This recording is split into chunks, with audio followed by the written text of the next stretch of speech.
Assalamualaikum, selamat berjumpa kembali dengan Mr. Choi pada MCH Channel. Dalam pertemuan kali ini akan membahas tentang materi ekonomi kreatif. Masih ingatkah pengertian kreativitas? Apa itu kreativitas? Kreativitas adalah kemampuan seseorang untuk melahirkan sesuatu yang baru, baik itu berupa gagasan maupun karya nyata yang relatif berbeda dengan yang ada sebelumnya, di mana dalam setiap kegiatan ekonomi sangat diperlukan suatu pemikiran dan ide-ide kreatif yang dapat membantu alternatif tindakan. Gagasan kreatif sangat diperlukan dalam kehidupan ekonomi, karena gagasan ini para pelaku ekonomi akan muncul suatu ide yang inovatif yang akhirnya dapat menjadi pendorong dalam meningkatkan kegiatan ekonomi. Munculnya gagasan-gagasan kreatif diharapkan menimbulkan kemampuan melakukan kegiatan ekonomi. Konsep ekonomi kreatif yang digunakan mengacu kepada Impres nomor 6 tahun 2009, era ekonomi baru yang mengintensifkan pemanfaatan informasi dan kreativitas, dengan mengandalkan pada ide dan stock of knowledge dari SDM sebagai faktor produksi utama dalam kegiatan ekonominya menghasilkan produk atau karya kreatif. Ekonomi kreatif merupakan proses pengembangan ide-ide baru sesuai dengan tujuan yang ingin diartikan oleh pemiliknya atau menerapkan dalam kehidupan saat ini dengan melakukan pemecahan masalah pada masalah yang terjadi. Dalam ekonomi kreatif, dapat berupa peningkatan produktivitas, peningkatan kualitas perusahaan, penuhnya kesadaran pasar, dan peningkatan efisiensi dalam pengelolaan biaya. Pengaruh ekonomi kreatif terhadap kehidupan manusia sangat signifikan, meski secara umumnya terjadi secara tidak langsung, di mana ekonomi kreatif menghasilkan produk-produk baru yang berbeda dan berkualitas tinggi, membawa keuntungan bagi pemiliknya, dan membuat usaha menjadi lebih efisien, dengan mengembangkan ekonomi kreatif berdasarkan potensi wilayah untuk meningkatkan kesejahteraan masyarakat.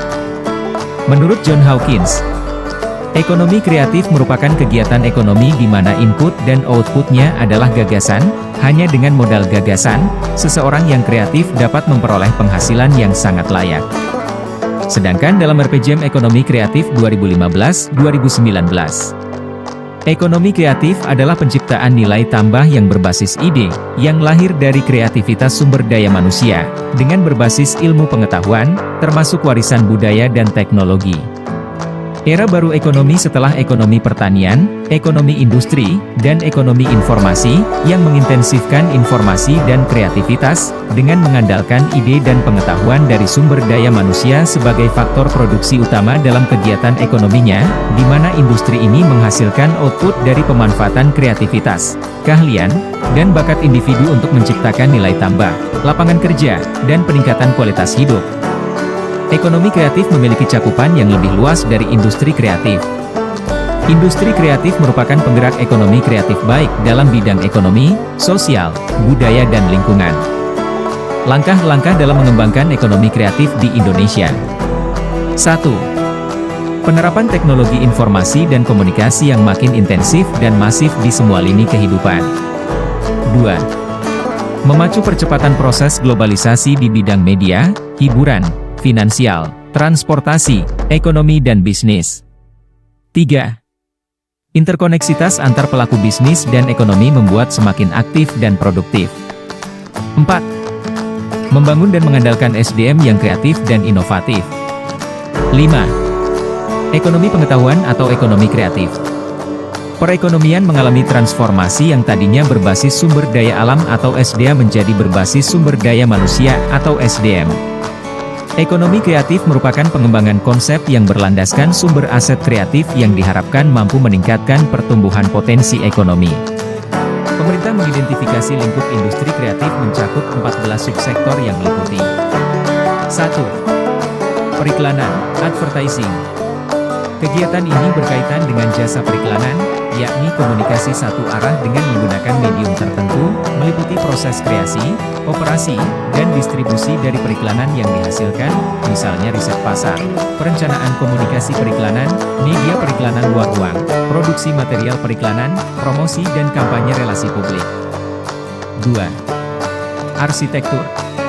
Kegiatan ini berkaitan dengan desain bangunan secara menyeluruh, baik dari level makro, town planning, urban design, landscape architecture, sampai level mikro, detail konstruksi. Misalnya, arsitektur taman, perencanaan kota, perencanaan biaya konstruksi, konservasi bangunan warisan sejarah, pengawasan konstruksi, perencanaan kota, konsultasi kegiatan teknik dan rekayasa seperti bangunan sipil dan rekayasa mekanika dan elektrikal. 3. Pasar barang seni.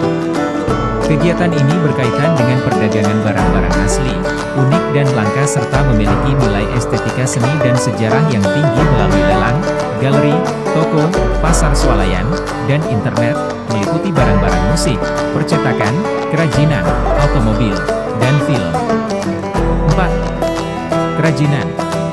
Kegiatan ini berkaitan dengan kreasi, produksi dan distribusi produk yang dibuat atau dihasilkan oleh tenaga pengrajin yang berawal dari desain awal sampai proses penyelesaian produknya.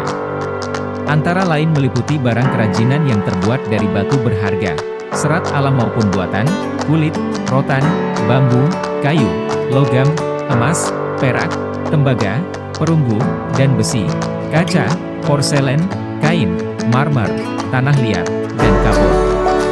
Produk kerajinan pada umumnya hanya diproduksi dalam jumlah yang relatif kecil, bukan produksi massal. 5. Desain. Industri kreatif ini berkaitan dengan kreasi desain grafis, desain interior, desain produk, desain industri, konsultasi identitas perusahaan dan jasa riset pemasaran, serta produksi kemasan dan jasa pengepakan. 6. Fashion. Kegiatan ini berkaitan dengan kreasi desain pakaian, desain alas kaki, dan desain aksesoris mode lainnya, produksi pakaian mode dan aksesorisnya, serta konsultasi lini produk berikut distribusi produk fashion. 7. Video, film, dan fotografi. Kegiatan ini berkaitan dengan kreasi produksi video, VLM, dan jasa fotografi, serta distribusi rekaman video dan film. Termasuk di dalamnya penulisan skrip, dubbing film, sinematografi, sinetron, dan eksibisi atau festival film. 8. Permainan interaktif, game. Kegiatan ini berkaitan dengan kreasi, produksi, dan distribusi permainan komputer dan video yang bersifat hiburan, ketangkasan, dan edukasi. Subsektor permainan interaktif bukan didominasi sebagai hiburan semata-mata tetapi juga sebagai alat bantu pembelajaran atau edukasi. 9. Musik. Kegiatan ini berkaitan dengan kreasi atau komposisi, pertunjukan, reproduksi, dan distribusi dari rekaman suara. 10. Seni pertunjukan, showbiz. Kegiatan ini berkaitan dengan usaha pengembangan konten, produksi pertunjukan. Misalnya, pertunjukan wayang, balet, tarian tradisional, tarian kontemporer, drama, musik tradisional, musik teater, opera, termasuk musik etnik, desain dan pembuatan busana pertunjukan, tata panggung, serta tata pencahayaan. 11. Penerbitan dan percetakan. Kegiatan ini berkaitan dengan penulisan konten dan penerbitan buku, jurnal, koran, majalah, tabloid, dan konten digital serta kegiatan kantor berita dan pencari berita. Subsektor ini juga mencakup penerbitan perangko, materai, uang kertas, blanko cek, giro, surat andil, obligasi, saham dan surat berharga lainnya, paspor, tiket pesawat terbang, dan terbitan khusus lainnya. Juga mencakup penerbitan foto-foto, grafir, engrafing, dan kartu pos, formulir, poster, reproduksi, percetakan lukisan, dan barang cetakan lainnya, serta rekaman mikrofilm. 12. Layanan komputer dan peranti lunak, software.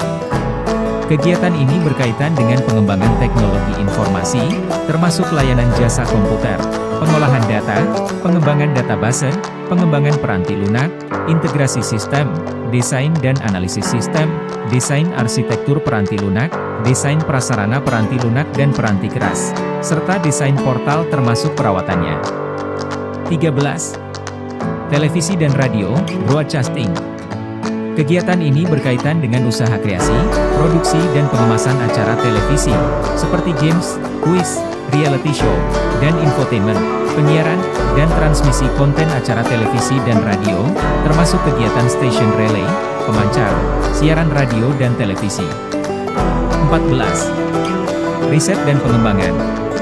Kegiatan ini berkaitan dengan usaha inovatif yang menawarkan penemuan ilmu dan teknologi, serta mengambil manfaat terapan dari ilmu dan teknologi tersebut guna perbaikan produk dan kreasi produk baru, proses baru, material baru, alat baru, metode baru, dan teknologi baru yang dapat memenuhi kebutuhan pasar.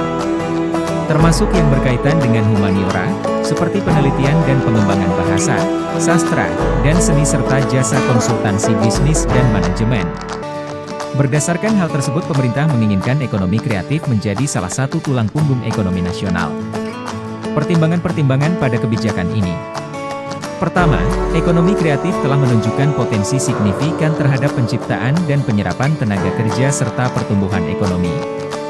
Kedua, ada beberapa jenis modal, capital, yang dimiliki oleh individu warga bangsa yang dapat menjadikan seseorang atau masyarakat bertahan dan berkembang dalam menghadapi kehidupan yang sangat kompetitif. Upaya meningkatkan ekonomi kreatif. Masyarakat memegang peranan aktif dalam kegiatan ekonomi, sedangkan pemerintah menciptakan iklim yang sehat bagi pertumbuhan dan perkembangan dunia usaha, sehingga beberapa strategi yang dilakukan dalam upaya meningkatkan ekonomi kreatif antara lain. Pertama, menyiapkan insentif untuk memacu pertumbuhan industri kreatif berbasis budaya. Insentif tersebut meliputi perlindungan produk budaya, kemudahan memperoleh dana pengembangan, fasilitas pemasaran dan promosi, hingga pertumbuhan pasar domestik dan internasional. Kedua, membuat roadmap industri kreatif yang melibatkan berbagai lembaga pemerintah dan kalangan swasta. Ketiga, membuat program komprehensif untuk menggerakkan industri kreatif melalui pendidikan, pengembangan sumber daya manusia, desain, mutu, dan pengembangan pasar. Keempat, memberikan perlindungan hukum dan insentif bagi karya industri kreatif. Contoh yang dilindungi hak kekayaan intelektual antara lain, buku, tulisan, drama, tari, koreografi, karya seni rupa, lagu atau musik, dan arsitektur. Pemberian hak paten terhadap penemuan baru, merek produk atau jasa, desain industri, desain tata letak sirkuit terpadu, dan rahasia dagang. Dan kelima, membentuk Indonesia Creative Council yang menjadi jembatan untuk menyediakan fasilitas bagi para pelaku industri kreatif. Kementerian Perdagangan melakukan upaya pengembangan ekonomi kreatif untuk mewujudkan strategi pemerintah dengan langkah sebagai berikut. 1. Pengembangan database ekonomi kreatif Indonesia yang didukung dengan teknologi informasi. 2. Peningkatan penggunaan teknologi melalui program kemitraan. 3. Pekan Produk Kreatif Indonesia. 4. Festival Ekonomi Kreatif. 5. Wahana Kreatif. 6. Peningkatan jangkauan dan efektivitas pemasaran. 7.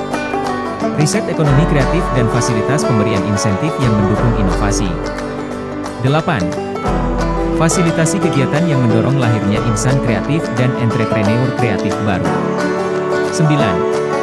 Kegiatan fasilitasi kegiatan yang mendorong lahirnya insan kreatif dan entrepreneur kreatif baru untuk merangsang terciptanya insan kreatif dan entrepreneur baru di Indonesia. 10. Penciptaan identitas lokal daerah serta identitas nasional. Demikian pembahasan dalam materi pembelajaran kali ini. Sampai jumpa kembali dengan Mr. Choi dalam MCH Channel. Wassalamualaikum warahmatullahi wabarakatuh.